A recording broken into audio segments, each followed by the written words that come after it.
কয়েকদিন আগে বিজনা নদী দেখাইছিলাম আপনাদেরকে। এটা একটা বিজনা নদীর শাখা। তো এই জায়গাটার লোকেশনটা হচ্ছে কসবার এই যে তালতলা থেকে গুরুহিতের যে রাস্তা, এই রাস্তা থেকে কিন্তু এই বিজনা নদীর অংশটা।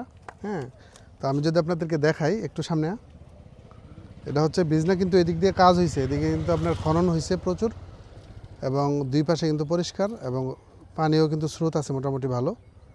তো এখন আমার কাছে মনে হচ্ছে যে ওই দিন বিজনা নদী এই যে ব্রিজের নিচে ভিডিও করার পরে, কসবা এই যে পুরাতন বাজার যে ব্রিজের ভিডিও করার পরে অনেকে বলছে যে এদিকে খনন হয়েছে, কিন্তু ওইদিকে খনন হয় নাই। কেন হয় নাই? ওদিকে আপনার স্রোত বেশি বা অনেক পানি বেশি থাকার কারণে ওদিকে খননের কাজ শুরু করতে পারে নাই। তো আসলে কথাটা যুক্তি আছে।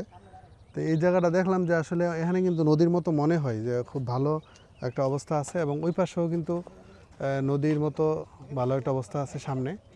হ্যাঁ, তো আশা করা যায় যে সামনে যদি আবার পানি না থাকে নদীতে, তাহলে আমাদের এই যে কসবা পুরাতন বাজার ব্রিজের নিচে যে জায়গাটা, যেখানে ময়লা টয়লা থাকে প্রচুর, ওই জায়গাটার আশা করি কাজ করবে। হ্যাঁ, ওই জায়গাটা কাজ করলে ঠিক হয়ে যাবে। তবে আমার কাছে মনে হয় যে কসবার যে দক্ষিণ সাইড, বিশেষ করে আপনার এই যে শালদা নদী পর্যন্ত দক্ষিণ সাইডে অনেক জায়গাতে এই নদীর নাব্যতা ঠিক নাই। হ্যাঁ, নদীটার মানে কার্যক্রম ঠিক নাই।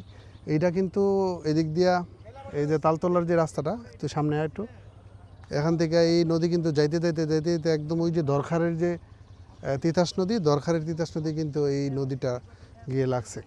এটা তিতাস নদী থেকে লাগছে এই বিজনা নদীটা।